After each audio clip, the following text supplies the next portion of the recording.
It's just been an amazing day so far at the PA Data Center and Energy Innovation Summit. It's a mouthful, and I'm Jonathan Kasznica with the Pittsburgh Tech Council, and Comcast is powering us today for all things podcast.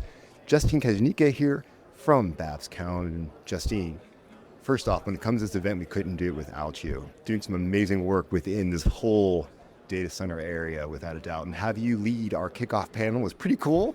Our whole empire of light. So thanks for being here today. Thanks so much, Jonathan. It's always great to talk to you. First off, I think your panel really set the stage for what's happening. The fact that there's so much expertise and clout in the Pittsburgh region that goes back to Westinghouse, literally the empire of lights. Tell me your thoughts on the panel today and with some of the folks we had up there really talking about how we just have such technical and manufacturing prowess right here to make so much of this happen. You know, I might be biased, but I think this is one of the most impactful panels of the day.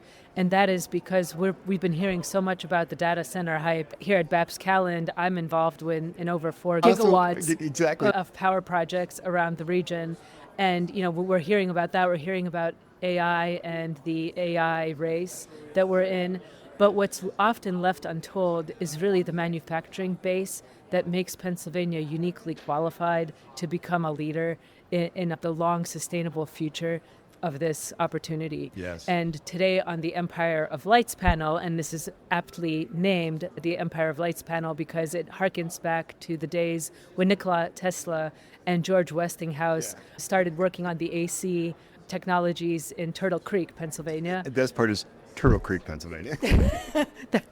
There's nothing turtle about what's happening here. No, I love it. And so today we've had a panel that includes EOS Energy on the energy management side, energy storage side.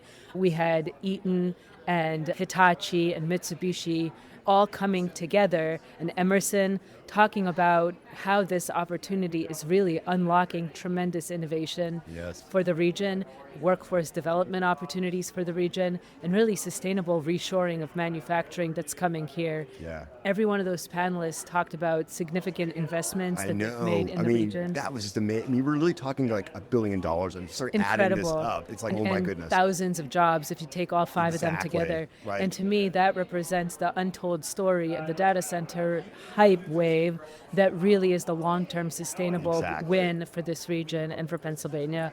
And what I get really excited about, because you're seeing stuff that you probably can't even tell me about because you're on the background, the legal side. Is like you said, I love it when you're like measuring the amount of work you have based on gigawatts or whatever it is. Oh my God, it's so much capacity of the companies that you're working with.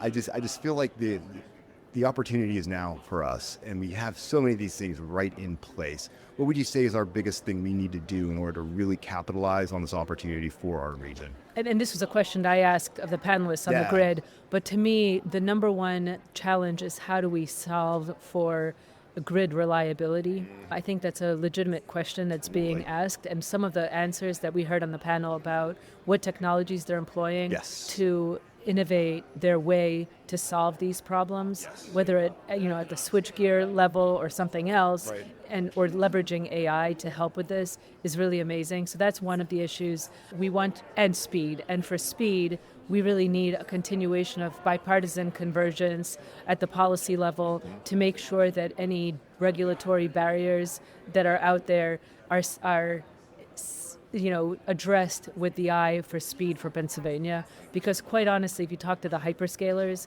they're looking at every jurisdiction out there Any place they can go. And anyone who can get them up running the fastest will win this race. And Pennsylvania has such an opportunity, but speed's going to be one of the biggest challenges. I'm glad you brought that up because last year when we had our first summit, that was the whole premise was actually Pittsburgh as one of the fastest places to get up and running.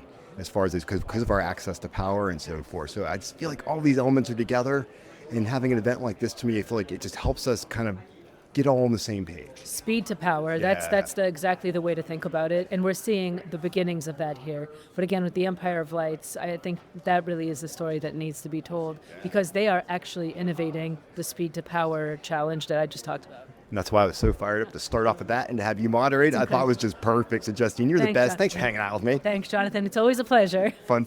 In case you forgot, this is Jonathan Kasznica with the Pittsburgh Technology Council and, of course, TechVibe Radio. And thanks to Comcast for making all of this happen.